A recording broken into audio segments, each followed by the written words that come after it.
tua diam, anak diam, jadi tidak ada permasalahan yang kemudian terselesaikan gitu. Dan ini saya rasa terjadi kepada hampir semua orang tua yang memiliki anak usia di atas 15 tahun. Kenapa itu terjadi? Jadi kita mundur dulu, kita pindah ke slide selanjutnya.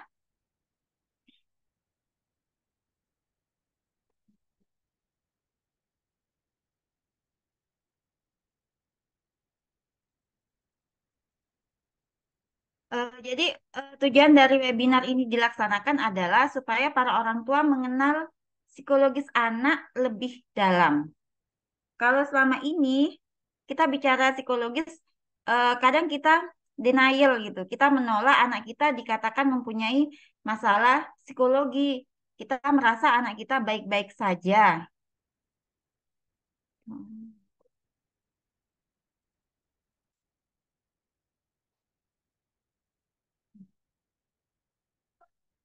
Kita merasa anak kita baik-baik saja. Sampai biasanya kemudian terjadi hal-hal yang tidak kita inginkan. eh Kalau kita kalau orang tua banyak melihat di media sosial gitu, sekitar 5 atau 6 bulan yang lalu ada seorang di Jawa di Unibrau itu ada seorang mahasiswa kedokteran. Dia cantik, pintar, kemudian dari keluarga yang berkecukupan. Orang tua sangat mendukung, orang tua sangat mendukung pilihan anaknya gitu. Tetapi kemudian yang terjadi itu sangat tragis. Si anak mengambil keputusan untuk mengakhiri hidupnya dengan meninggalkan secari surat kertas gitu. Yang isinya anak ini mengucapkan terima kasih kepada orang tuanya karena selama ini sudah menjadi orang tua yang sangat-sangat baik. Tetapi permasalahannya adalah si anak merasa tidak memiliki kebebasan karena selalu diiringi kemana aja. Padahal seandainya itu disampaikan kepada orang tua, tentunya kan tidak akan terjadi eh, peristiwa bunuh diri ya. Tetapi lagi-lagi eh, kita tidak menyadari bahwa anak kita sedang mengalami tekanan psikologis. Itu yang utama. Kemudian orang tua juga mengenali potensi dan kemampuan anak sehingga orang tua dapat menyelaraskan harapan dan keinginannya sesuai dengan potensi anak. Yang ketiga, membangun kepercayaan diri anak dengan mau menerima potensi dan kekuatan yang ada pada dirinya. Yang keempat, mengaktifkan dan menyamankan komunikasi anak dan orang tua sehingga tercipta hubungan yang hangat. Nah, ini eh,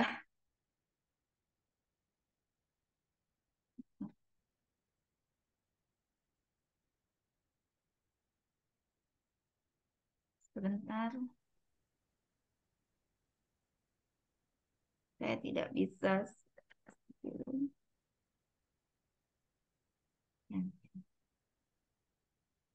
Nah, kemudian sebelum sebelum melanjutkan kepada hal lainnya, gitu, saya ingin mengajak orang tua dulu mengenal apa itu pendidikan berbasis fitrah. Di dunia psikologi modern itu menganggap bahwa anak-anak kita itu adalah kertas kosong sehingga kemudian eh, para para orang tua, para guru gitu merasa berhak untuk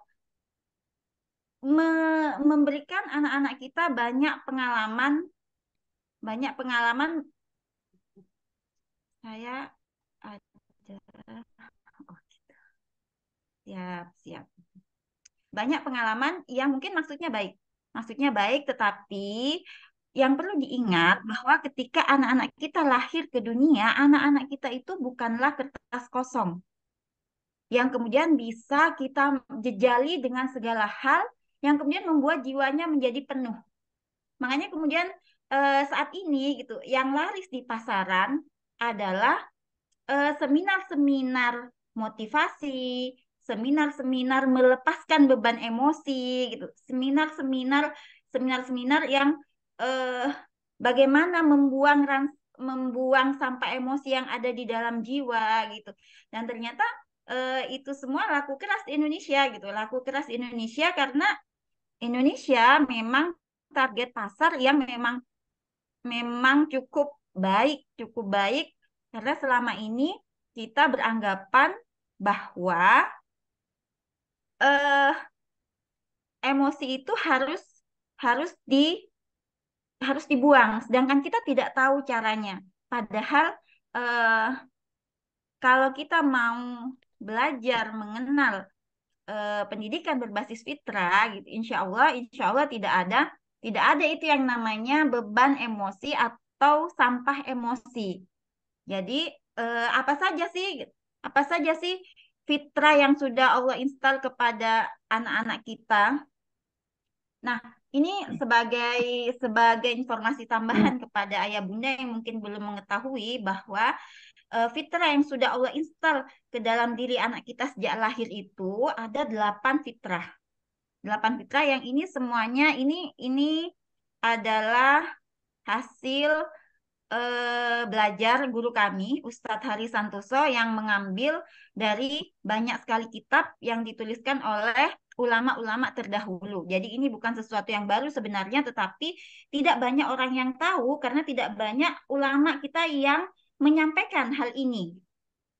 Jadi seringkali kita tidak dikatakan belajar agama kalau kita tidak belajar tentang syariat gitu. Padahal hal-hal yang menyangkut perkembangan jiwa itu di dalam agama kita juga dibahas. Jadi fitrah anak-anak yang sudah dibawa sejak lahir itu yang pertama adalah fitrah keimanan. Setiap anak itu terlahir dalam potensi fitrah keimanan. Jadi di alam rahim itu anak-anak kita sudah berjanji bahwa tidak ada Tuhan selain Allah. Makanya kemudian setiap anak terlahir sebagai Muslim. Dan orang tuanya yang menjadikan dia Majusi, Yahudi, atau Nasrani.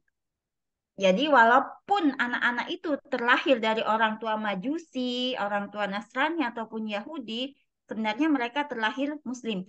Tetapi karena mereka lahir dari keluarga yang tidak Muslim, akhirnya mereka ikut agama orang tuanya. Seandainya anak-anak itu ketika lahir kemudian dibesarkan oleh keluarga Muslim, maka jiwanya akan mudah menerima Islam. Makanya kenapa ketika ada orang non-Muslim kemudian masuk agama Islam, itu para ulama mengucapkan selamat datang kembali, gitu. Selamat datang kembali. Jadi fitrah keimanan ini kadang tanpa kita sadari tercederai, sehingga kemudian fitrah keimanan ini tidak tumbuh, tidak tumbuh dengan baik, sehingga kemudian permasalahan komunikasi yang pertama yang terjadi antara orang tua dan anak biasanya terkait hal-hal yang berkaitan dengan syariat. Anak yang males sholat, males puasa, gitu. Itu karena apa? Karena proses membersamai fitrah keimanan anak-anak kita itu tidak sesuai dengan kebutuhan psikologis anak. Contohnya apa? Contohnya anak-anak yang dipaksa melakukan kewajiban syariat sejak usia dini. Kemudian yang kedua, nanti silahkan diskusi ya Ayah Bunda. Kalau ada yang mau ditanyakan, boleh silahkan langsung raise hand atau chat di kolom komentar. Kemudian yang kedua, fitrah yang sudah Allah install ke dalam anak kita itu adalah fitrah belajar dan bernalar. Jadi anak-anak kita sebenarnya gitu, tanpa sekolah pun gitu, ketika fitrah belajar dan bernalarnya itu tumbuh, mereka akan mencari ilmu pengetahuan yang dibutuhkan untuk dirinya sendiri. Karena sejatinya setiap anak itu adalah pembelajar yang hebat. Dan fitrah belajar ini tumbuh di usia, masa emasnya itu usia 7 sampai 10 tahun. Makanya kenapa di kurikulum pendidikan pun sebenarnya di usia TK tidak boleh ada yang namanya kultum.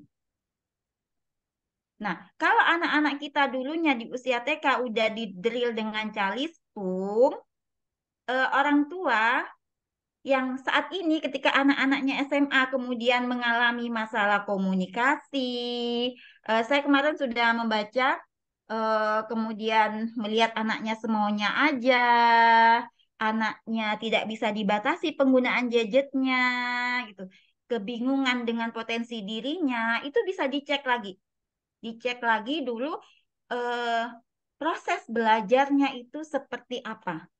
Kalau anak kita mengalami drilling, kemudian sampai SMA ini kita sampai berbusa-busa menyuruh anak kita belajar, tapi ternyata anak kita tidak juga rajin belajar, maka itu bisa dicek proses belajarnya dulu seperti apa gitu. Apakah kemudian ketika kita temukan fitrah pembelajar yang tercederai, apakah bisa diperbaiki? Insya Allah selalu ada kesempatan kalau memang kita punya keberanian untuk mengakui, oh ya, saya dulu salah ya ketika mendidik gitu. Jadi ketika fitrah belajar dan bernalar itu tumbuh dengan baik, maka orang tua itu udah nggak perlu cerewet ketika usia anak di atas 15 tahun. Udah selesai tugas orang tua untuk menyuruh anak belajar. Karena di usia 15 tahun ke atas, anak sudah menyadari pentingnya belajar dan tahu apa yang harus dia lakukan gitu. Ini apakah, ibu ini ngomong aja gitu ya. Jadi eh, alhamdulillah, saya hanya berbagi insight, berbagi pengalaman bahwa saya juga mengalami sulitnya mendidik. Saya ibu rumah tangga, saya punya 5 anak, dua laki-laki, 3 perempuan, yang beberapa orang di antaranya itu memilih belajar di rumah saja. Jadi naik turun pengasuhan anak itu, insya Allah saya sudah mengalami dan saya sering berbagi kepada orang tua baru supaya tidak mengalami kesalahan yang sama dalam pengasuhan. Kalau memang ingin hubungannya dengan anak itu baik-baik saja, tentunya kita harus kembali kepada fitrah based education, mendidik secara fitrah. Karena agama kita itu kan agama yang fitrah. Kemudian yang ketiga, fitrah bakat dan kepemimpinan. Sebenarnya ini kalau mau dibahas satu-satu kita butuh sesi lain ya. Ini hanya open mind fitrah. Fitrah bakat dan kepemimpinan. Ini yang sedang ramai sekali diperbincangkan gitu. Kalau bicara bakat, seolah-olah bakat itu bukan punya orang Islam. Bakat itu punya orang bule. Padahal Allah install itu fitrah bakat dan kepemimpinan. Jadi anak-anak zaman sekarang, anak-anak Gen Z harusnya gitu, harusnya dididik dengan memunculkan fitrah bakatnya.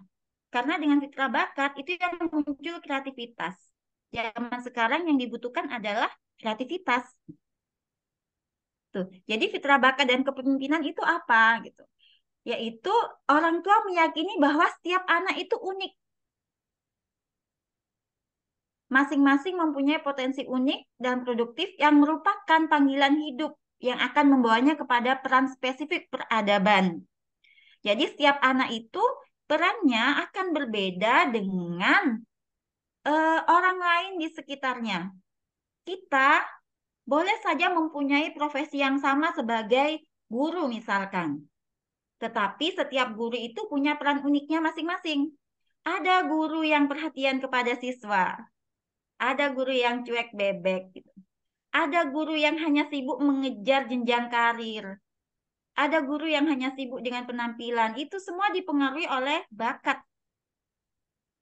Itu semua dipengaruhi oleh bakat. Dan tugas kita adalah menemukan anak-anak kita dengan bakatnya supaya mereka bisa menemukan peran spesifik peradabannya dan bisa kembali kepada Allah dalam keadaan husnul khotimah. Jadi kalau bicara bakat dan kepemimpinan dalam Islam itu tujuannya tentu untuk husnul khotimah. Karena karena apa? Ketika Allah mengirim kita ke dunia dengan beragam yang kita miliki, kalau itu tidak digunakan sesuai fungsinya maka akan rusak. Kemudian yang keempat adalah fitrah perkembangan. perkembangan manusia memiliki sunnatullah, ada tahapan, ada masa emas bagi fitrah tertentu, tidak berlaku kaidah makin cepat makin baik. Nah, fitrah perkembangan ini yang sering sekali dirusak oleh sistem. Kita buru-buru. Jadi, contoh paling sederhananya, anak-anak yang di dalam kandungan, kalau zaman saya dulu melahirkan itu, bidan itu akan gini, belum waktunya, sabar aja ditunggu. Tapi kan makin ke sini banyak orang tua yang kemudian memilih melakukan operasi sesar. Apalagi kalau udah berkaitan dengan eh, tanggal unik, tahun unik, bulan unik gitu kan. Nah, itu dari proses melahirkan pun kita udah tidak sesuai fitrah. Wah, udah banyak pertanyaan ternyata di kolom chat. Baik, sebentar ya, ya Bunda, sabar ya. Kita selesaikan ini satu slide dulu. Kemudian di usia 0 sampai 2 tahun adalah waktu anak kita menerima ASI. Menerima ASI dari ibunya gitu. Tapi lagi-lagi sistem merusaknya. Para ibu kemudian digiring ke dunia kerja sehingga tidak bisa menyusui anaknya. Dan anak-anak semakin dini berada di penitipan anak, berada di sekolah-sekolah, sehingga lagi-lagi fitrah perkembangan ini nantinya akan berhubungan dengan perkembangan psikologis anak. Kalau itu tidak terpenuhi, maka hutang yang diberikan orang tua kepada anak itu harus dibayar. Dan ini hutang yang sangat berat ya, hutang yang sangat berat. Karena ketika masa 0 sampai 2 tahun di mana seorang ibu harus menyusui anaknya, di mana Allah memberikan kehormatan kepada seorang ibu untuk menjadi wakilnya dalam menghidupi seorang bayi, tapi kita abaikan, itu di masa-masa dewasanya itu Allah akan menagih, anak kita akan menagih. Dan ini butuh kebesaran hati seorang ibu untuk mau meminta maaf. Jadi di sini bisa dibaca ya, ya Bunda ya. Terus secara umum terdiri dari sampai sebelum akil balik. Akil balik itu di atas 15 tahun. Kemudian yang kelima ada fitrah seksualitas dan cinta. Kalau bicara fitrah seksualitas dan cinta ini lagi-lagi kita tidak sedang berbicara tentang nafsu aja hubungan antara laki-laki dan perempuan tidak. Tetapi bicara tentang peran. Peran perempuan sebagai ibu dan peran laki-laki nantinya sebagai ayah. Jadi kita bicara fitrah itu. Karena saat ini mohon maaf eh, ini permasalahan yang harus diutarakan bahwa lingkungan kita gitu sangat terbuka menerima orang-orang yang sedang dihinggapi penyakit LGBT. LGBT ini terselubung tetapi ada. Siapa mereka? Mereka yang fitrah seksualitasnya tidak tuntas di usia kecil. Fitrah seksualitas itu eh, fitrah seksualitas itu harus sudah selesai di usia anak 3 tahun. Anak 3 tahun harus sadar posisinya sebagai laki-laki atau sebagai perempuan. Karena kalau tidak, ini berpotensi terjadi penyimpangan gender. Kemudian yang keenam adalah fitrah estetika dan bahasa. Setiap anak memiliki selera keindahan dan menyukai keindahan termasuk kesenian, keharmonisan, kesusastraan, dan seterusnya. Setiap anak sudah dikaruniai kemampuan berbahasa, kemudian diaktualisasi oleh bahasa ibu, oleh kedua orang tuanya. Nah, ketika bahasa ibu ini belum tuntas, lagi-lagi sekarang banyak sekali TK, pendidikan usia dini yang udah menggunakan bahasa asing. Yang terjadi apa? Bingung bahasa. Anak-anak kita bingung bahasa. Ngomong bahasa Inggris yang nggak betul, ngomong bahasa Indonesia nggak bisa, ngomong bahasa daerah nggak bisa. Lama-lama anak kita menjadi speech delay. Tentunya itu kasuistik ya, kecuali orang tua menyadarinya dan lebih banyak ngobrol dengan anaknya. Yang ketujuh adalah fitrah individualitas dan sosialitas. Jadi saya menemukan beberapa kasus di sekolah-sekolah Islam banyak sekali bullying yang terjadi. Bullying yang terjadi itu biasanya antar geng. Satu geng anak perempuan membuli satu anak perempuan. Walaupun kasus ini tidak diperbesar, tetapi itu terjadi, gitu. Jadi, kenapa bullying itu terjadi di sekolah? Yang pertama, karena fitrah individualitas dan sosialitasnya tidak tumbuh, sehingga dia tidak tahu siapa dirinya, gitu. Sehingga butuh pengakuan dari orang lain. Dan dengan pengakuan itu mereka merasa berkuasa. Mereka mencari pengikut, jadi yang nggak mau mengikuti dibully, gitu-gitu. Jadi fitrah individualitas itu tumbuhnya di mana? Lagi-lagi di usia dini. Sedangkan kita, orang tua, sebelum anak kita selesai fitrah individualitasnya, kita buru-buru lagi, buru-buru menuntut mereka bersosial. Jadi fitrah individualitas yang nggak tumbuh ini nagih nanti di usia 15, di usia 12, di usia 10 tahun. Ingin dituntaskan oleh orang tuanya, sehingga kemudian aku adalah aku. Berkerasan nih lawan orang tua, gitu.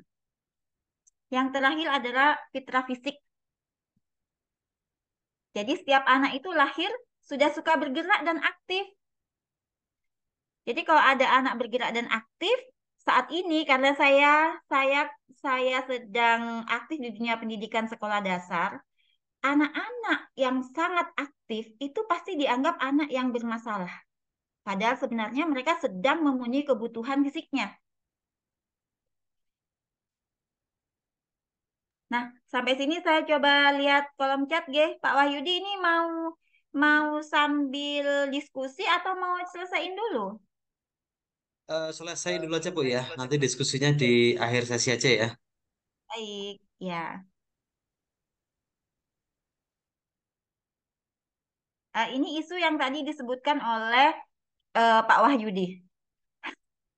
Jadi generasi Z ini, generasi anak-anak kita ini yang kelahiran 95 sampai 2010, bahkan mungkin anak kita udah ada yang lahir di atas 2010 ya ini ya Pak ya, yang SMA saat ini kan mungkin udah lahirnya 2007, 2008 ya.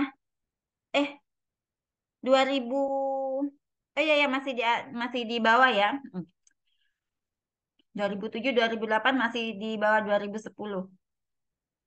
Sebagian gitu, sebagian orang di balik berita buruknya gitu.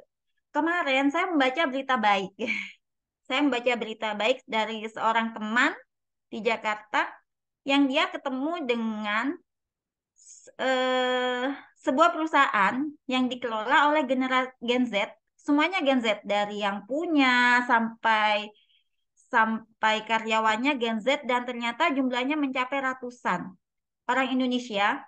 Dia mengelola semacam butik, butik. Jadi di balik generasi Z yang dianggap memiliki mental health yang lemah, ternyata mereka juga rata-rata kreatif. Makanya itu kenapa pendidikan sekarang harusnya memaksimalkan memaksimalkan dalam memunculkan kreativitas anak. Karena kalau tidak seperti itu, anak-anak kita yang akan menjadi korban dunia usaha. Walaupun tentunya kalau memang anak kita mau dididik untuk memasuki dunia usaha, tentunya effort dari orang tua, effort orang tua dalam mendidik memang akhirnya akan menjadi lebih berat. Memang harus berjuang, orang tua memang harus berjuang supaya eh, bisa mendidik mereka siap menghadapi kondisi yang sebenarnya gitu, kondisi yang sebenarnya. Jadi kondisi di luar rumah itu tidak sama dengan kondisi di rumah kita. Kalau anak kita selama ini di rumah dilayani, disiapkan kebutuhannya, maka di tempat kerja mereka melayani dan menyiapkan kebutuhan orang lain. Nah, itu yang kemudian dikit-dikit gitu, dikit-dikit mereka mundur, dikit-dikit mereka mundur. Ini juga saya alami di sekolah alam gitu. Beberapa kali kami rekrutmen karyawan, rekrutmen guru, mohon maaf bukan karyawan, rekrutmen guru, eh, Hari pertama kita tes bakat. Hari pertama kita tes bakat, kita saring, kemudian yang memang berbakat menjadi pendidik kita ambil gitu. Kita ambil, kita tes lagi, tes wawancara, diwawancara, kemudian gimana? Oke, oke Bu, mau coba. Baik, besok datang. Besok datang 1 hari praktek gitu. Besoknya lagi sudah tidak datang. Karena apa? Karena ternyata menjadi guru itu melelahkan ya gitu. Menjadi guru yang sebenarnya itu memang melelahkan. Karena menjadi guru yang sebenarnya itu berarti kita sedang memenuhi kebutuhan fitrah anak yang tidak selesai. Jadi eh, dunia kerja itu memang melelahkan sehingga kemudian tugas orang tua itu adalah menyiapkan anak-anak supaya siap lahir batin. Kalau di sini bahasanya siap mental. Dan itu dimulai dari mana? Dimulai dari memperbaiki komunikasi dengan anak. Selama ini kita menganggap saya banyak ngobrol kok dengan anak di rumah. Padahal komunikasi sendiri itu adalah proses pertukaran dan pemahaman informasi antara dua pihak atau lebih. Jadi kalau yang satu tidak paham maksudnya, berarti itu belum terjadi komunikasi. Hanya orang tua aja yang ngomong, tanpa orang tua tanya kembali, tanpa orang tua konfirmasi, berarti bisa jadi anak kita tidak menerima informasi. Jadi komunikasi itu harus sama-sama saling memahami antara yang berbicara dan yang diajak berbicara harus sama-sama saling memahami. Maka ini yang dinamakan komunikasi. Kalau komunikasi tidak berjalan sebagaimana seharusnya, maka yang terjadi adalah mental block. Kondisi di mana otak menolak untuk memproses apa yang diterimanya gitu. Sehingga mengakibatkan kesulitan berpikir efektif dan produktif. Nah, seperti yang saya ceritakan tadi. Jadi, saya punya anak laki-laki yang pertama. Sejak kecil, anak saya itu memang sudah tidak mau belajar di sekolah. Karena dia merasa belajar itu bisa di mana saja. Tetapi saya ada produk persekolahan. Saya adalah produk persekolahan yang bagi saya saat itu tidak mungkin belajar itu di rumah saja. Belajar itu harus di sekolah gitu. Nah, ternyata komunikasi ini membuat anak saya tidak nyaman karena dia tidak bisa melakukan apa yang dia inginkan. Dan mental block ini terjadi sampai kelas 6 SD, sampai kelas 6 SD gitu. Akibatnya apa? Anak saya mengalami penurunan gairah belajar. Jadi saya didatangin oleh gurunya, Bu, ini anaknya, Bu, sepertinya tidak punya semangat. Saya waktu itu menanggapinya ya udah Bu, kalau memang anak saya nggak niat belajar, udah nggak usah dinaikkan kelas aja Bu. Orang tua seperti itu ya, nggak usah dinaikkan kelas aja Bu, nanti nanti di rumah diajarin lagi gitu. Sepertinya sesederhana itu, tapi ternyata tidak sesederhana itu masalahnya gitu. Sampai saya ketemu dengan seorang teman yang psikolog, saya tanyakan, kenapa nih anakku nih kok males belajar gitu. Padahal ini kan udah sulit-sulitnya nih waktu itu kelas 3. Waktu itu kelas tiga SD, dan dia mengalami penurunan kualitas otak. Jadi penurunan kualitas otak. Nah, setelah konsultasi itu di apa ya? Ditemukanlah faktor masalahnya. Kita kita mundur ke waktu sekolah TK dulu. Waktu sekolah TK anaknya di drilling, Bun. Di drilling gimana maksudnya? Ya calistung, harus bisa membaca, harus bisa menulis, harus bisa gitu. Oh iya gitu kan. Oh iya, berarti kalau kayak gitu Bu harus direkonstruksi ulang. Jadi ayah bunda bisa bayangkan kelas 3 SD anak saya kembali belajar matematika itu berhitungnya mulai dari menghitung batu lagi, menghitung pakai daun lagi, menghitung pakai lidi lagi, semuanya konkret. Karena apa? Karena pengalaman konkretnya kurang. Di TK dia udah dipaksa untuk berimajinasi. Jadi menghitung itu udah dipakai imajinasi, berhitung. Maka di kelas 3 SD kemudian mundur lagi menggunakan benda-benda konkret. Belajar membaca yang udah lancar itu jadi terbata-bata lagi. Terbata-bata dan tidak punya gairah belajar. Untuk mengembalikan, menumbuhkan lagi fitrah pembelajarnya. Jadi saya kemudian setelah itu seperti mendapatkan pukulan di kepala gitu kan ya. Aduh salah nih gitu. Jadi mundur lagi, bagaimana caranya? Saya tidak memikirkan bagaimana anak saya berprestasi, tidak, tapi bagaimana caranya anak saya mempunyai gairah belajar lagi. Gimana supaya fitrah belajarnya tumbuh. Mundur, banyak sekali mundur. Dan eh, perubahannya itu kapan gitu? Perubahannya dia tumbuh lagi gairah belajarnya itu di kelas 3 SMP. Ketika itu saya masih ingat anak saya bilang gini, nilaiku jelek tidak apa-apa kan? Tidak apa-apa, yang penting kamu udah berusaha dengan sungguh-sungguh. Kalau kamu udah berusaha sungguh-sungguh tapi nilaimu masih jelek ya tidak apa-apa. Kan Allah kan melihat prosesnya, bukan melihat hasil akhirnya gitu.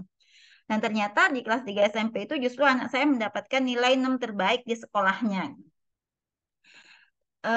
Itu titik balik, titik balik. Kemudian apakah setelah itu masalah komunikasi ini selesai? Tidak, tidak, tidak selesai.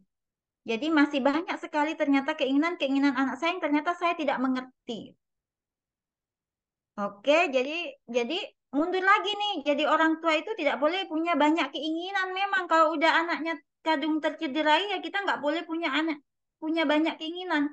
Kita boleh punya banyak keinginan dan mendiskusikan dengan anak ketika tadi 8 fitrah anak tumbuh paripurna di usia akil baliknya. Maka kalau 8 fitrahnya tumbuh baik, anak itu benar-benar akan menjadi mitra bagi orang tuanya. Udah selesai mau masuk SMA kan? eh Bingung lagi nih gitu. Mau masuk SMA mana nih gitu kan. Aku boleh pilih sesuai mauku? Boleh, boleh. Walaupun jurusan yang dipilih tidak sesuai dengan kemauan orang tua, boleh. Orang tua mundur. Mundur apakah orang tua kemudian diam saja? Tidak. Jadi dari situ kemudian saya belajar bagaimana berkomunikasi dengan anak itu dengan jalur talent mapping, dengan belajar bakatnya. Jadi setelah itu kemudian komunikasi kami menjadi nyaman karena saya tahu oh ternyata ketertarikan anak di bidang ini toh gitu. Itu. Jadi kemudian mulailah belajar itu dimulai dari apa yang membuat anak tertarik. Belajar talent mapping, belajar mengetahui bakat anak, jadinya komunikasi itu udah mulai enak. Ternyata yang harus dibuka mental blocknya terlebih dahulu itu adalah siapa? Supaya komunikasi kita nyaman dengan anak.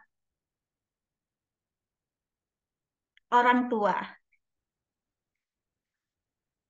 Jadi setiap permasalahan yang terjadi dengan anak itu sebenarnya kuncinya adalah di orang tua.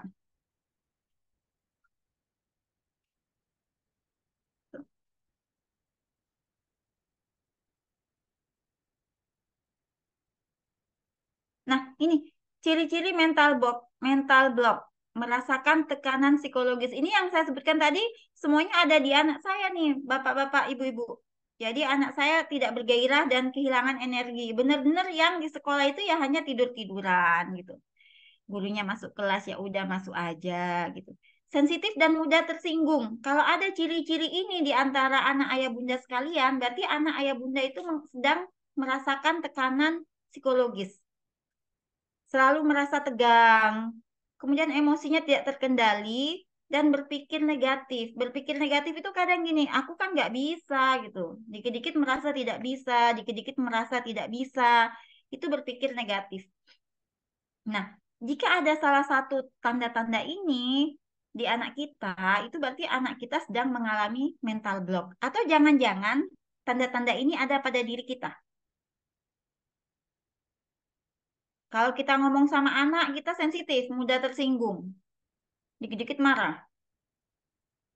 Kalau udah ngelihat anak, kita tegang. Kalau ngelihat anak pegang HP, kita udah berpikir negatif. Jadi boleh direfleksi apakah ciri-ciri ini Ada pada ayah bunda atau ada pada anak-anak? Nah, jadi apa sih yang harus dilakukan orang tua untuk menyiapkan mental anak?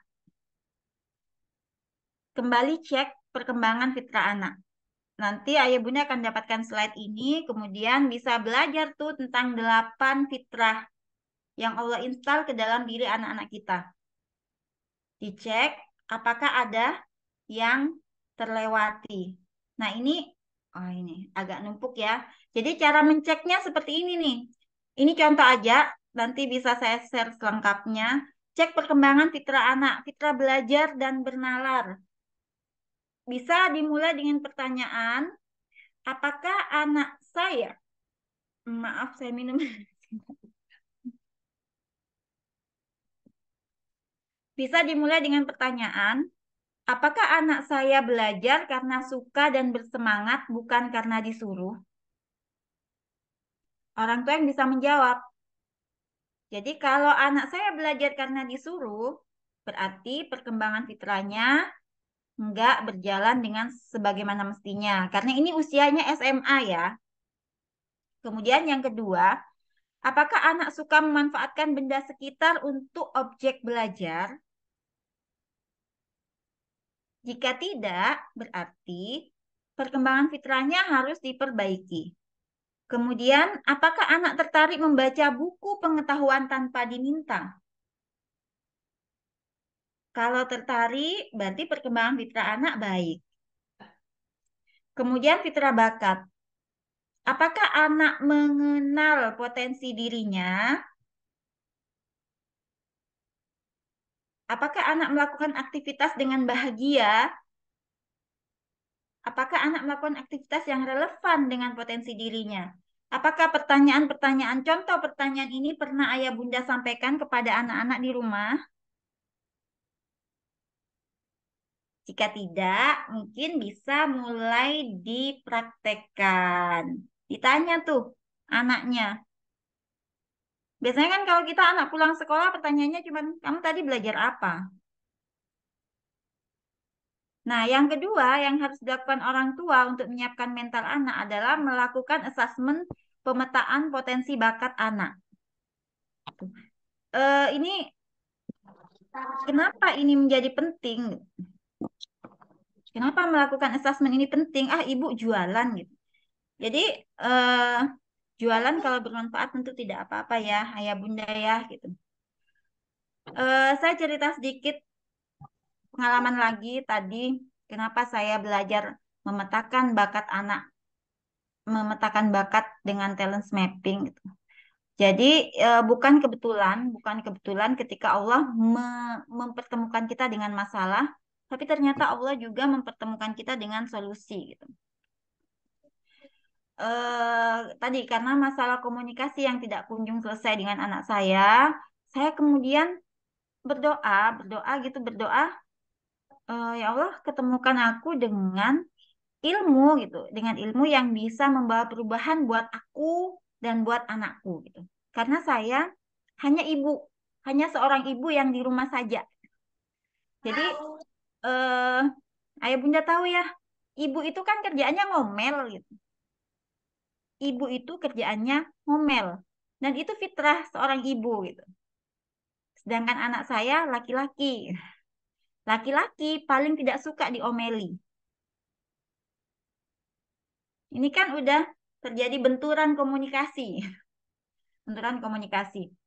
Kok dilala Allah ketemukan dengan eh, teman-teman di lingkaran yang kemudian mereka belajar pemetaan bakat yang namanya talent mapping. Kebetulan talent mapping ini ditemukan oleh orang Indonesia. Kami manggilnya Abarama Royani gitu. Saya ikutlah melakukan ini pemetaan bakat gitu. Di situ saya jadi titik balik lagi gitu. Jadi titik balik lagi. Oh ternyata yang salah selama ini aku gitu. Jadi benar-benar ketika ketemu Abarama, saya mengisi assessment, kemudian saya konsultasi itu nggak bisa ngomong, nangis aja dah di dalam. Oh ya Allah ternyata aku yang salah gitu loh. Jadi gitu.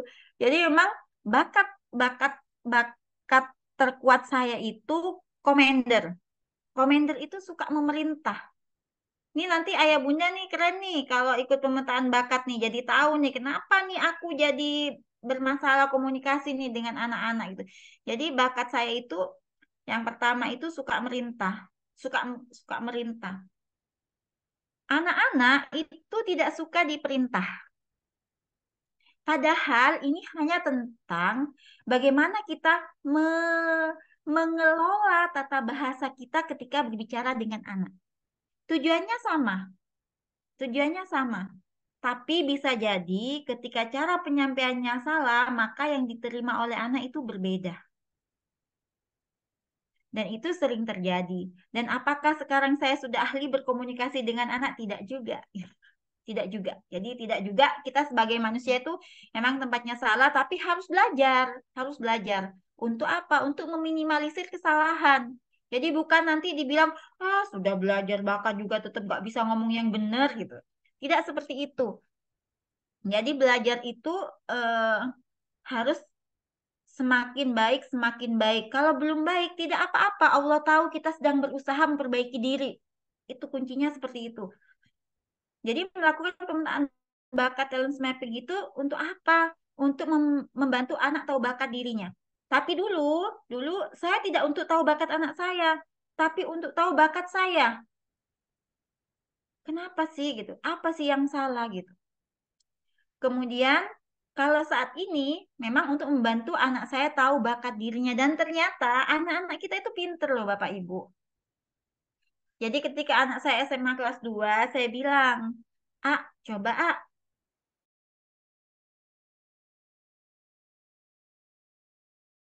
saya waktu itu apa? Sepertinya aku belum butuh. Aku tahu kok kelebihan diriku." Jadi Jadi lagi-lagi orang tua ya harus sabar lagi gitu. Jadi emang walaupun kita udah belajar pemetaan bakat, kita harus sadar bahwa anak kita itu sebenarnya tanpa pemetaan bakat pun, kalau kita mendidiknya dengan benar akan muncul kok kekuatannya gitu. Jadi talent shaping ini membantu kita yang kesulitan. Kalau tidak kesulitan ya tidak apa-apa. Membantu anak mempunyai self-awareness, kesadaran diri. Nah, kesadaran diri ini lagi-lagi saya diketemukan dengan Gen Z yang tidak sadar apa tugasnya. Gitu. Diketemukan dengan anak-anak yang kemudian mereka butuh kerja, tapi ketika dikasih kerjaan, mereka merasa, ini kayaknya bukan aku banget gitu. Akan seperti itu. Jadi sadar diri ini akan membantu anak-anak kita itu tahu posisinya. Kalau sebagai anak, dia punya kewajiban untuk taat kepada orang tua. Sebagai hamba, dia punya kewajiban untuk taat kepada penciptanya. Jadi dengan talent mapping ini membantu anak kita mempunyai kesadaran diri, sehingga kemudian yang terjadi adalah kesyukuran. Kesyukuran kepada penciptanya, sehingga kemudian kesyukuran itu terwujud dalam tindakan kesehariannya, menjadikan dia manusia yang berkualitas dan selalu melakukan yang terbaik, karena itu yang Allah inginkan. Kemudian yang ketiga, manfaat dari melakukan pemetaan bakat talent mapping ini membantu anak memahami dirinya dan menemukan jalan hidupnya. Eh, Ayah bunda mungkin pernah ya gitu, pernah ke rumah sakit. Di rumah sakit itu kan beragam ya, beragam dokter, perawat gitu. Pasti kita pernah menemukan dokter yang ketika diajak diskusi enak. Tapi ada juga dokter yang tidak enak diajak diskusi gitu. Jadi bisa jadi ketika beliau menjadi dokter itu bukan potensi dirinya, tapi karena mempunyai kemampuan untuk menempuh pendidikan sebagai dokter. Sehingga ketika dia menjadi dokter, gitu, dia nggak bahagia menjalankan tugasnya. Sehingga ketika ketemu pasien, ya udah apa adanya aja. Seringan atau ketika kita bersekolah, Sekolah itu kita pasti punya guru favorit. Dan guru favorit itu nggak banyak. Karena orang-orang yang tarikan jiwanya itu memang menjadi guru, itu akan menjadi orang-orang yang menyenangkan bagi siswanya gitu. Jadi mereka yang memahami dirinya akan menemukan jalan hidupnya yang akan membawanya kepada kebahagiaan di dunia dan di akhirat. Sedangkan saat ini banyak sekali kita temukan orang-orang yang walaupun uangnya banyak, tapi dia nggak bahagia dengan pekerjaannya. Dia hanya bahagia ketika gajian. Apakah kita mau menjadi orang yang selamanya seperti itu? Tentu tidak kan. Kemudian melakukan pemetaan bakat talent mapping ini juga membantu orang tua menerima, memahami dan menghargai anak. Saya tahu selama ini kan gaya mendidik kita kan 12 gaya yang nggak boleh itu ya. Memerintah, membandingkan gitu. Mempertanyakan gitu. 12 gaya itulah marah-marah gitu-gitu kan kalau mendidik anak gitu kan yang paling sering itu membandingkan. Anak tetangga udah bisa gini kok kamu nggak bisa gitu. Anak tetangga udah juara satu kok kamu nggak juara satu.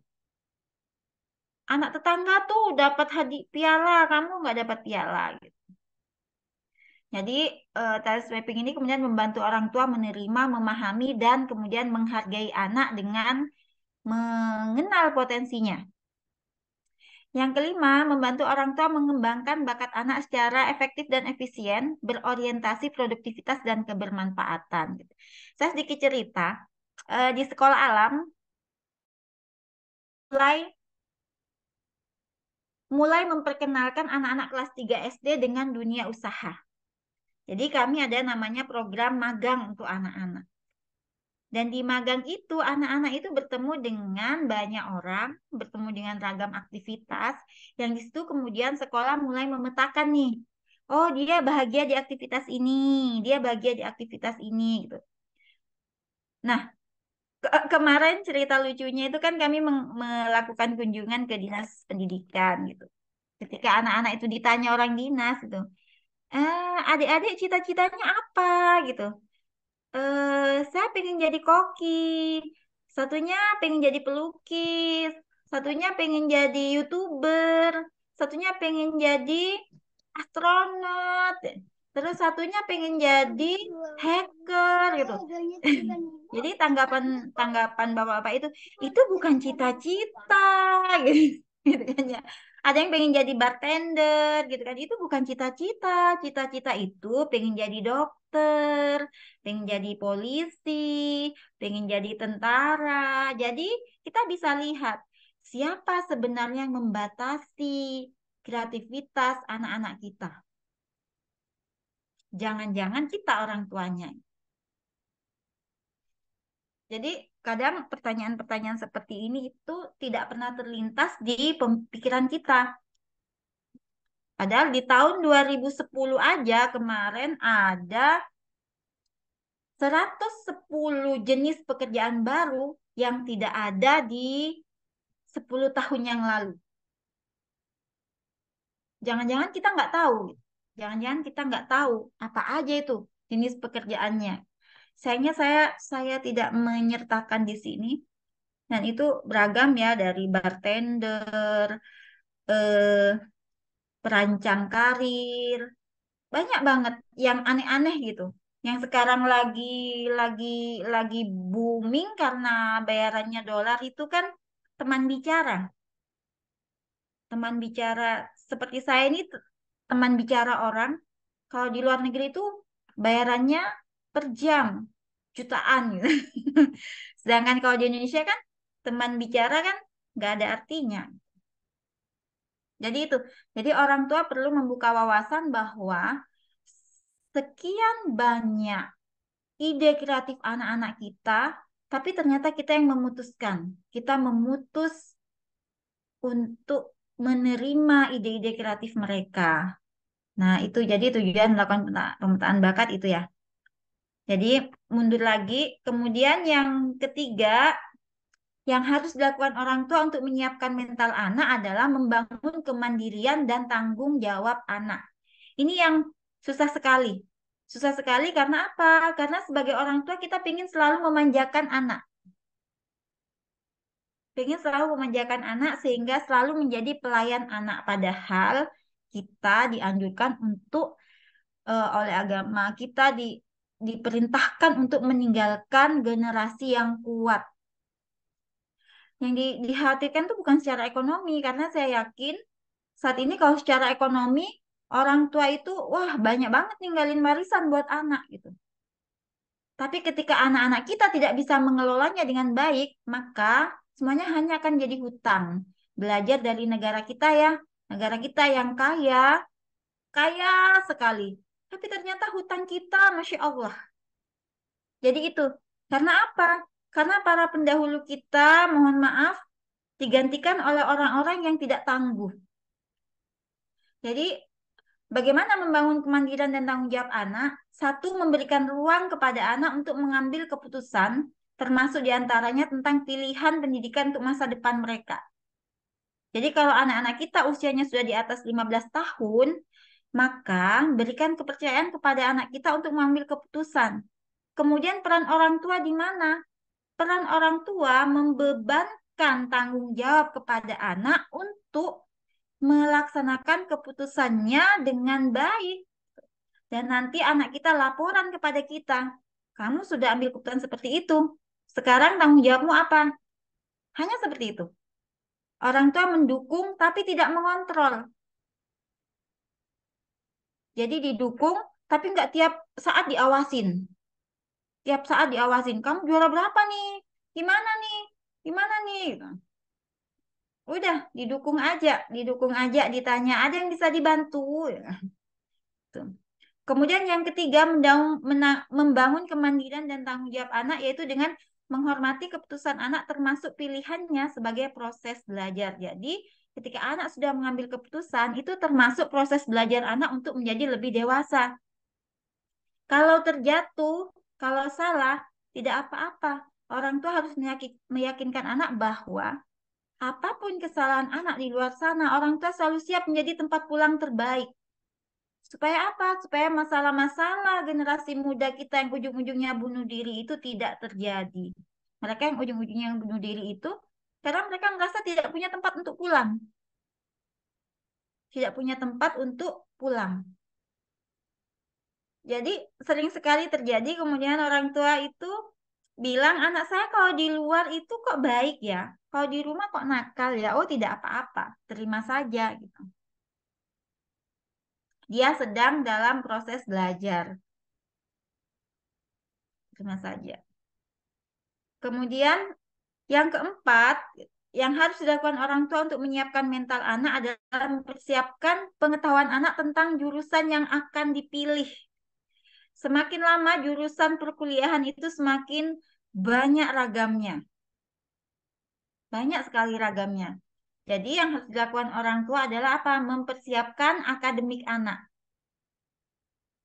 Kemudian mengenalkan mata kuliah yang akan dituju, jurusan yang akan dipilih itu mata kuliahnya apa aja gitu.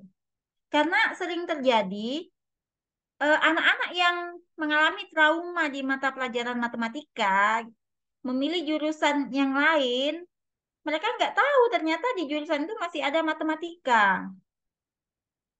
Anak-anak yang nggak pengen ketemu fisika, ternyata ketemu fisika lagi, stres lagi gitu. Jadi yang perlu dilakukan oleh orang tua adalah mempersiapkan akademik dan mengenalkan mata kuliah di jurusan yang akan dipilih anak. Nah, ini tempatnya di mana? Ya, kalau tidak di guru SMA-nya, tentunya di bimbel.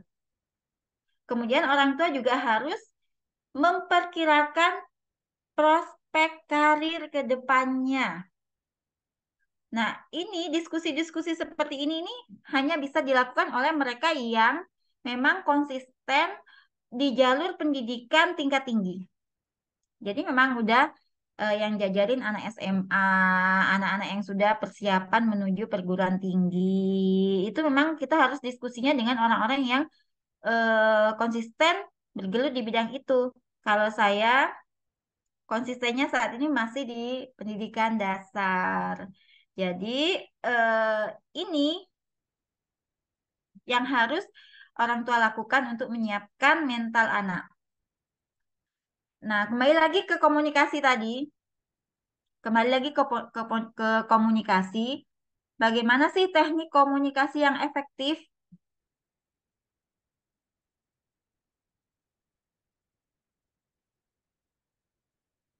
Bagaimana komunikasi yang efektif? Ayah bunda kan sering pegang HP ya, sering pegang HP. Anak kita suka pegang HP. Kalau pegang HP, mainnya yang bedanya games dengan orang tua apa? Jadi kalau games itu dipanggil satu kali dia langsung merespon. Sedangkan orang tua dipanggil berkali-kali tidak merespon. Responnya langsung negatif biasanya. Apa sih panggil-panggil terus? Gitu. Sedangkan game dipanggil berulang kali pun dia selalu merespon positif. Jadi kalau kita mau berkomunikasi efektif dengan anak kita, jadilah pendengar yang aktif. Jadi ketika anak kita bicara, dengarkan, tatap matanya, kemudian terima apa yang dikatakan.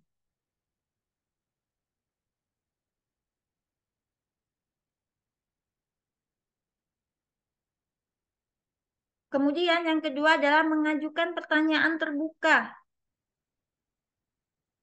Mengajukan pertanyaan terbuka itu dalam arti nggak perlu ada yang ditutup-tutupi. Nggak perlu ada yang ditutup-tutupi.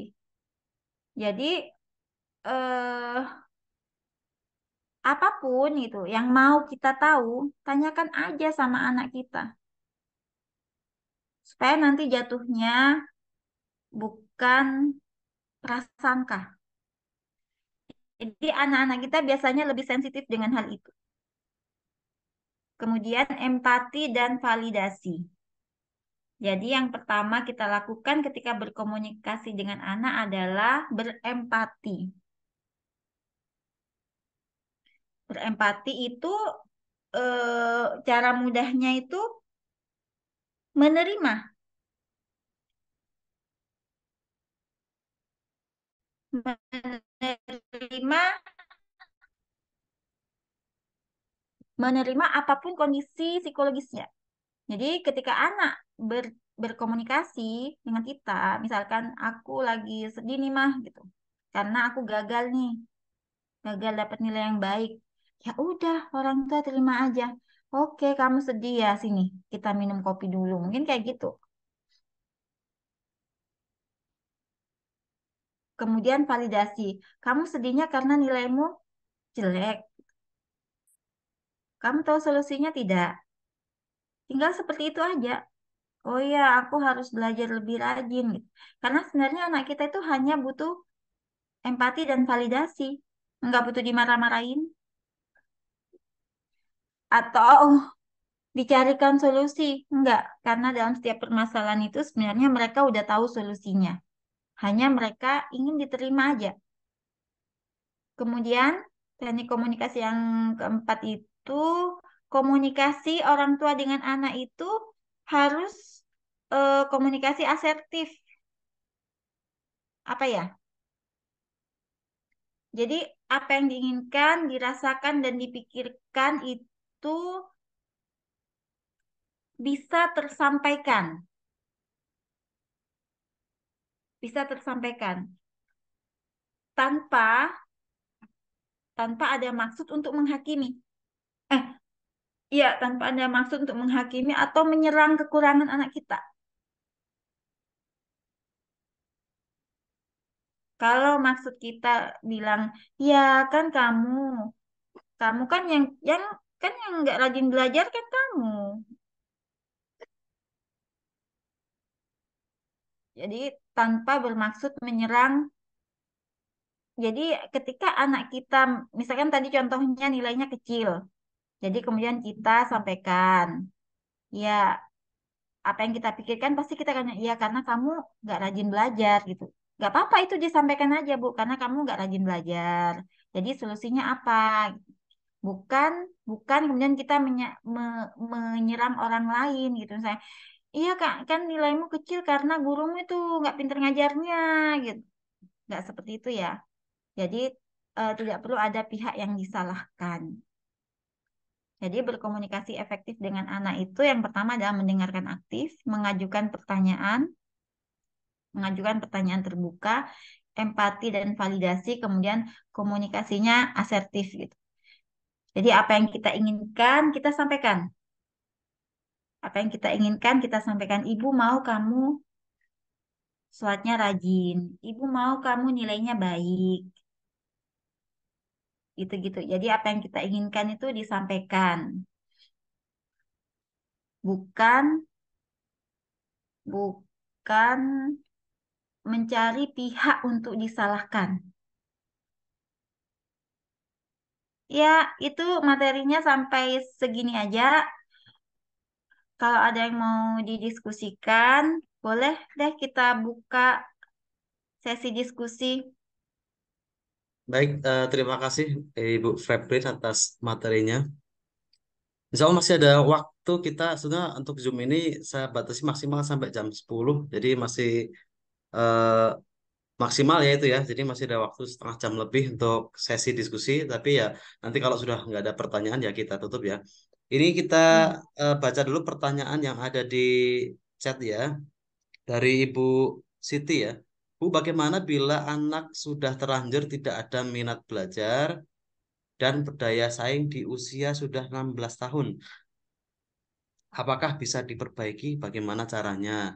Bisa dicontohkan, Bu, cara membangun komunikasi terhadap anak yang sangat keras temperamennya. Nah, itu, Bu, pertanyaannya. Iya, Dari usia Ibu enam Siti. belas tahun. Oke. Ibu Bu Siti masih Sitinya ada? aktif ya? Ibunya Bu masih Siti aktif ya? ada?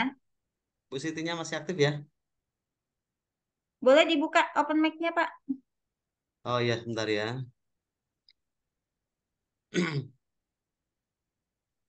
Bu Siti. Mana panahnya, Ibu? Iya. Iya, masih Oh aktif, iya, Ibu. ada masih. Iya, Oke. Alhamdulillah. Oke. Jadi, Ibu putranya usia 16 tahun. Kelas 2 Oke, berarti ya? Kelas kelas 2 ya? satu. Oh, kelas satu ya? Kelas 10, iya. Ini kelas 1, kelas 10. Ha. Silakan Bu, Ya, Bu Febrin menjawab bisa langsung nanti apa sambung menyambung lah dengan Bu Siti lah. Oke, ya. silakan. Bismillahirrahmanirrahim, Bu. 16 tahun masih gini. Konsepnya gini. Tidak ada kata terlambat untuk memulai sesuatu yang baik. Itu harus kita yakinin dulu. Jadi berapapun usia anak kita, itu tidak ada kata terlambat untuk memulai sesuatu yang baik. Saya lihat pertanyaannya dulu lagi. Ya, Bentar. silakan.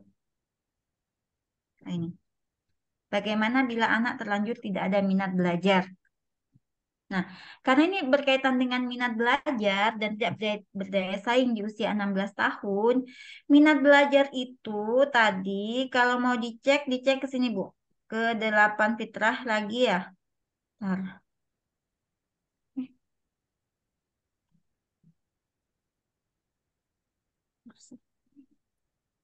Dilihat lagi ke 8 fitrah pembelajar. Apakah fitrah pembelajarnya dulu pernah tercederai atau tidak? Kalau memang pernah, misalkan nih, waktu anak kecil, udah kita paksa belajar terus. Padahal kebutuhan bermainnya nggak tuntas. Nah, di usia 16 tahun ini, apakah kita mau kasih dia waktu bermain sekian banyak? Tentu berbeda. Jadi yang bisa kita lakukan sebagai orang tua itu adalah satu, menurunkan ego. Menurunkan ego, kita minta maaf kepada anak. Dengan cara tadi, berkomunikasi yang baik dengan anak. Misalkan gini, Mas, Ibu minta maaf ya, dulu waktu kecil Ibu paksa kamu belajar. Sampai mungkin cara Ibu ada yang salah. Karena Ibu minim ilmu. Itu itu harus dikomunikasikan dengan anak, Bu. Dan di usia 16 tahun ini Allah udah kasih kepada anak-anak kita itu kemampuan untuk berpikir. Nah, ini yang harus diaktifasi. Jadi kemampuan untuk berpikir membedakan yang benar dan salah itu harus diaktifasi sehingga kemudian bisa meminimalisir rasa malasnya. Jadi yang pertama biasanya anak ini kalau udah orang tua minta maaf, itu hatinya luluh. Jadi yang pertama itu. Jadi emang ini semuanya biasanya berhubungan dengan masalah psikologis gitu loh, Bu. Jadi emang karena berhubungan dengan masalah psikologis, ya kita memang ini karena ini ya temperamennya keras gitu. Karena ini masalah psikologis, jadi kita juga harus memperbaikinya dari perasaannya. Jadi minta maaf, kemudian setelah minta maaf, diperbaiki cara kita berkomunikasi dengan anak, diperbaiki lagi hubungan fisiknya, bonding dengan anak diperbaiki. Mohon maaf Bu Siti, hubungan dengan ayahnya gimana? Komunikasi dengan ayahnya gimana? Ayahnya mungkin ada di sini, ada di forum Iya. ini, cuma di tempat yang berbeda. Kalau Oh, ayah, ayah ada, silakan ada Bapak. ya Boleh. silakan ayah.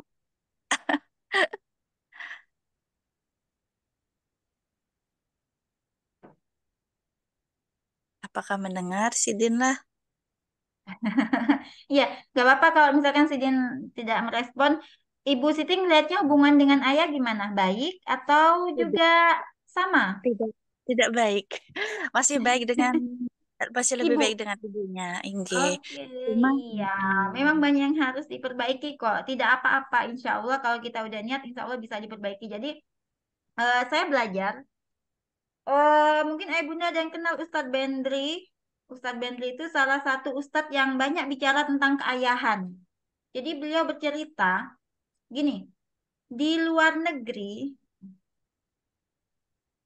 para mafia narkoba itu belajar parenting. Dan mereka sampai ke Indonesia. Mereka sampai ke Indonesia, kemudian Ustadz Bender ini kan salah satu penasehat di Badan Narkotika. Salah satu penasehat. Pernah satu kasus gitu, anak SMA insya Allah kelas 2 gitu. Dia menjadi pengedar gitu. Dan anak ini bukan anak yang kekurangan materi. Justru dia anak orang yang banyak materi gitu. Jadi ketika ditanya, kenapa sih kok kamu jadi pengedar gitu? Dia bilang gini, sama bos mafianya itu ya, mafia nafsa itu, dia panggilnya Om. Dia panggilnya Om. Dia bilang gini, Om itu kalau ketemu sama aku, itu langsung peluk. Hey boy, gimana kabarnya gitu. Langsung dipeluk, Bu. Dipeluk, ditepuk bahunya. Sedangkan ayah, sedangkan suami kita gitu. Nggak ada yang seperti itu. Jadi secara ilmu pengasuhan, anak laki-laki itu butuh dipercaya oleh ayahnya. Jadi anak ini merasa dipercaya oleh si bos mafia itu. Nggak kayak ayahnya gitu loh. Jadi yang harus dilakukan oleh para ayah untuk memperbaiki hubungan dengan anak laki-lakinya itu sebenarnya sederhana. Mau memeluk, mau menepuk bahunya, mau berkata saya bangga padamu gitu. Hanya sesederhana itu. Tapi kan ego ya. Ego orang tua itu besar. Tapi kalau kita mau anak kita berubah, ya memang orang tua yang harus berubah. Jadi insya Allah ya Bu ya, kita doakan sama-sama. Mudah-mudahan ilmu saya yang sedikit ini bisa membuka hati para orang tua untuk mengelola emosinya, mengelola psikologisnya, bisa membedakan mana yang penting, mana yang dibutuhkan oleh anak kita. Jadi anak kita itu, mohon maaf, tidak hanya butuh materi, tapi ada yang lebih dia butuhkan gitu. Kelembutan, Nah, temperamen yang keras itu hanya bisa dilawan dengan kelembutan. Nggak bisa keras diketemukan dengan keras. Jadi diperbaikinya dengan itu ya Bu ya. Pertama orang tua minta maaf. Kemudian minta maaf, kemudian berikan dukungan. Dukungan terhadap apa yang dia lakukan. Apakah anak akan berubah seketika? Tidak, Bu. Tidak. Itu akan berjalan nanti sesuai dengan seberapa lama kita sudah meletakkan luka pengasuhan itu di hati anak kita. Jadi kalau kita selama ini 16 tahun kita sudah tidak peduli gitu dan kita baru sadar di usia 16 tahun, udah perbaikin aja.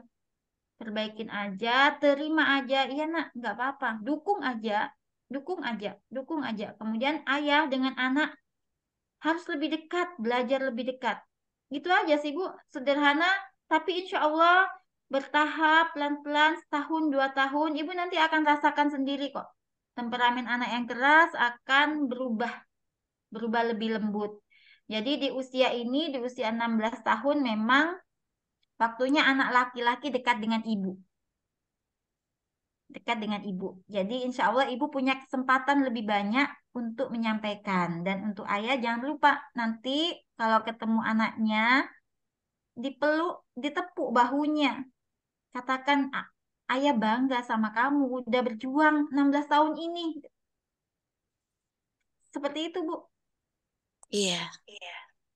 izin Bu, boleh Bu. boleh disambung. Mohon maaf apabila ini terkesan seperti konsultasi pribadi. Tapi ibu Karena nggak keberatan kan di ruang terbuka? karena kita tidak akan mendapatkan fasilitas lagi selain di sini untuk bertanya, Bu. Jadi Eh, ya mau bagaimana? oke. Mungkin nanti kita bisa ini juga, Bu. Mohon maaf ini ya. Nanti kita bisa lanjut kalau misalnya mau lebih terkhusus ya. Bu Febrin mungkin Ya, nanti bisa membantu kita ini ya Bu ya, fasilitasi secara lebih intensif ya.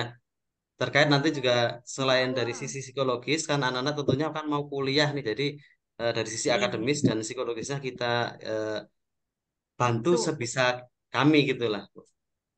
Inge, Oke, terima kasih. ya. Akan sangat berterima kasih apabila difasilitasi untuk konsultasi secara lebih mendalam, Bapak Ibu. Oke, siap. Insya Insya Allah ya, Allah, Bu insya Febrin Allah. ya. Iya, insya Allah Pak. Ya, Selama oke. kita sehat. Oke. Baik, Inge, terima oke, kasih. kita lanjutkan ke berikutnya ya. Ada pertanyaan lagi nih dari Haji Edo nih, bagaimana cara komunikasi yang baik dan benar supaya anak bisa mencapai cita-cita dengan sukses? Tadi sudah ya kayaknya ya, dijawab nggak atau belum? Dijawab belum, tapi di slide itu udah ada. Nggak ada Tadi ya. udah ada di slide. Insya Allah Pak bisa dipelajari di slide-nya. Tinggal nanti eh, dalam komunikasinya itu harus sabar gitu, harus sabar. Nggak bisa satu kali ngomong kemudian anak berubah gitu. Tidak bisa, memang nggak bisa. Sama kayak kita dulu maksa-maksa dia, maka sekarang kita maksa-maksa dia untuk berubah itu juga nggak gampang gitu. Nggak gampang memang, semuanya harus penuh kesabaran. Dari Pak, coba ulun lihat ke atas pertanyaannya. Ada di chat Pak. Ada di chat ya. Atau Pak Edo mau menyampaikan langsung boleh Pak? Eh, baik Pak, Ya, terima oke. kasih ya atas waktunya. Mungkin gini Pak, anak kita ini sudah kelas 11 naik kelas 12. Jadi persiapan dia ke jenjang eh, universitas atau mungkin ke apa jenjang kuliah ya nantinya.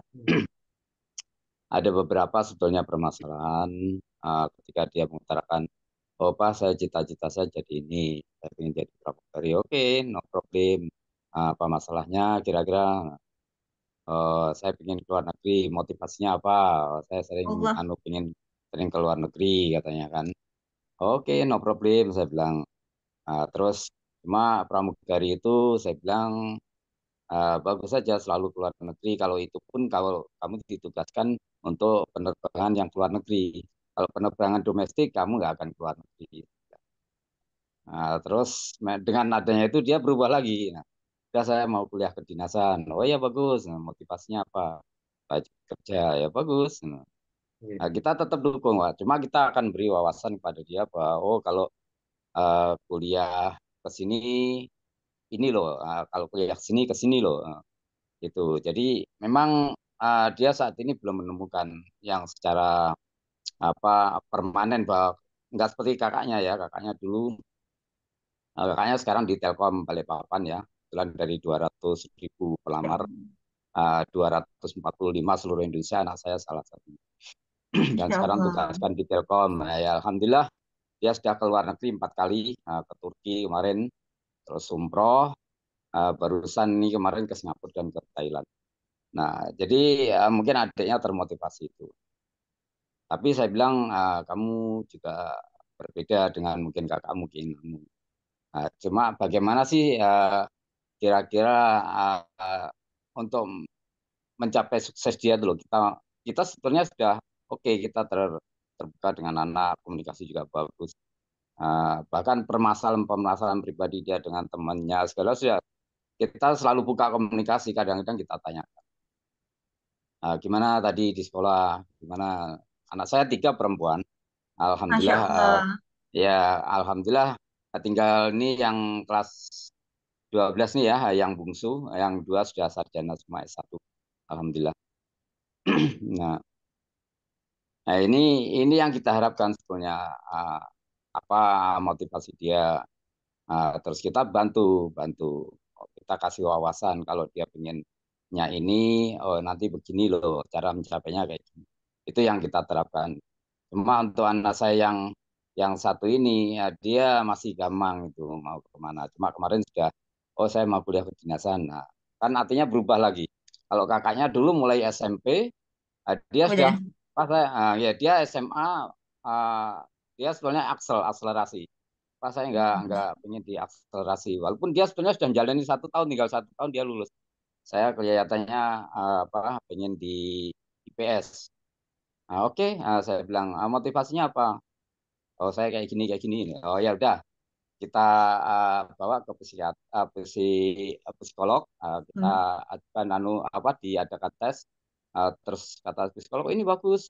Kalau dia memang komitmen di IPS, nah ternyata memang betul dia di kelas 1 sampai kelas 3 itu alhamdulillah nilainya naik terus dapat panggilan dari Brawijaya dan dia masuk Brawijaya tanpa tes. Alhamdulillah terus lulus masuk kemarin ke Telkom. Nah ini kalau anak yang ini bungsu memang agak berbeda, mulai kecil karena dia mungkin agak manja sedikit ya. Jadi harapan saya itu gini Bu, gimana sih supaya komunikasi itu lebih aktif lagi terus mengarahkan anak supaya dia tuh mencapai sukses itu loh. Sebetulnya sudah kita lakukan, cuma barangkali ada yang trik-trik khusus yang mungkin lebih lebih tepat sasaran gitu mas saya. Itu yang kita maksudkan. Mungkin itu, makasih. Ya, ya, matur nuwun Pak. Alhamdulillah ya Pak ya, punya 3 putri, Masya Allah. Nah, Pak Wahyu mungkin nanti ini nih, ini ditawarkan aja. Kalau kami bisa bantunya nanti kita bisa asesmen pemetaan bakat, Pak. Dengan Siap. asesmen itu, Oke. anak-anak itu nanti mengetahui potensi dirinya itu kemana. Kalau yang sama ini kan masih gamang ya, Pak ya, mau ke sini, minatnya banyak. Masih gampang Ya, mau ke sini, mau ke situ gitu. Nah, kalau memang dia sudah eh, butuh bantuan untuk menentukan kemana gitu, nanti bisa dengan assessment talent mapping. Nanti bisa dibimbing dan di coaching, Pak, untuk menemukan jalan suksesnya. Nanti di LB3R, insya Allah difasilitasi.